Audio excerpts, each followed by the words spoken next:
তো দেখেন গ্রামে আসছি, সকাল সকাল ঘুম থেকে উঠছি গাইস। সকালের দৃশ্যটা দেখেন, জাস্ট ওয়াও।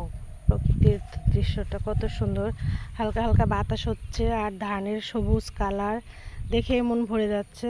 আমরা তো শহরে মনে করেন ঘুম থেকে 10টা 11টার সময় উঠি, এই দৃশ্যগুলো দেখতে পাই না আসলে। গ্রামে আসছে, সকাল সকাল ঘুম থেকে উঠবো না, এটা তো হয় না। একটু জুম করে দেখাই আপনাদেরকে। এই যে দেখেন, যেদিকেই তাকাবেন শুধু সবুজ মাঠ আর মাঠ। চিন্তা করা যায় কত সুন্দর আবহাওয়া, গাছপালা। এই যে দেখেন, আর ধানের শীষের উপর একটু হালকা হালকা কুয়াশার ভাব পড়ে আছে, দেখে অসাধারণ লাগতেছে। দেখেন কত সুন্দর দৃশ্য,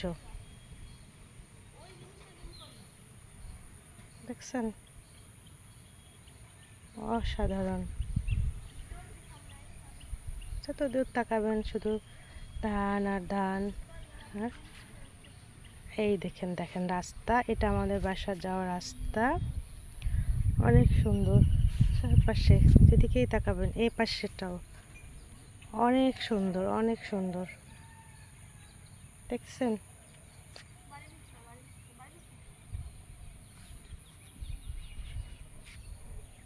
এরকম দৃশ্য গ্রামে আসলে দেখা যায়, অন্য কোথাও দেখা যায় না। এগুলো আসলে শহরে তো আমরা এগুলো দেখতে পাবোই না। এই জন্য সকাল সকাল ঘুম থেকে উঠছি, তারপরে 7টা বেজে গেছে। দেখেন, তাই ভাবলাম আপনাদের সাথে একটু গ্রামের দৃশ্যটা শেয়ার করি। তো সবাই ভালো থাকবেন, আল্লাহ হাফেজ।